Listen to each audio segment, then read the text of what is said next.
حول ولا قوة إلا بالله. ده حصل امتى ده يا باشا؟ طب عرفتوا مين اللي عمل كده؟ انت هتصيع بروح امك وعزة الله دغدغ لك عظم وشك. وزيت مين يقتلها يا رجب؟ يا باشا اهدى يا باشا. ظالمني انت على فكرة. أنا ما عملتش كده.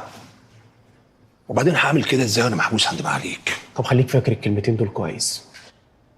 وحياة عيالي ما هتخرج من السجن الا على تربتك يا رجب جريل.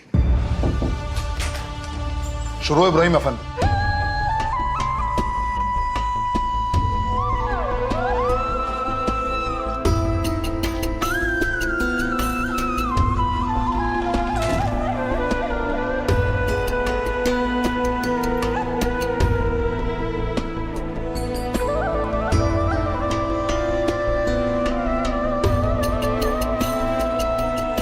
باشا كان لسه بقول لها على اللي حصل إخلاص.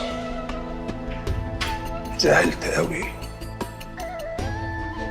دفنتوها ولا لسه؟ لا لسه فيها الروح. تقريبا مش عايزة تموت غير لما تتفرج عليك بعد اللي عملته بنتها فيك. إخلاص كابوريا العلمة اللي انت واخوك وشادية سرقتوا شقاها بعد ما كانت قوياكوا فاتحة بيوتكوا. مش هتموت غير وهي فرحانة، غير وهي واخدة حقها، غير وهي في بيتها نايمة على سريرها، وانت واخوك نايمين على الأرض في التخشيبة. واللي سلمكوا مرة. شفت بنت إخلاص كابوريا عملت فيك ايه؟ انت واخوك وابو ديل نجس مختار. اوعوا تفتكرونا بنموت بالسهل.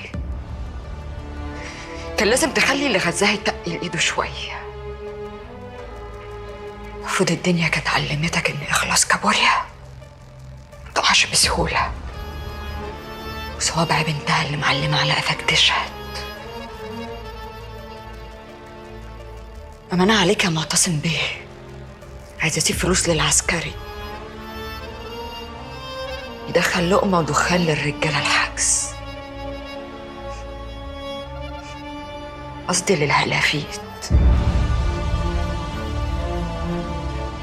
انت مش غلطانة. أنا اللي أستاهل ضرب الجزمة. يا أمينة العلمة. العلمة علمت عليك، ويوم ما القاضي يتوسك الحكم هتهز هزة الاعتزال قدام باب المحكمة.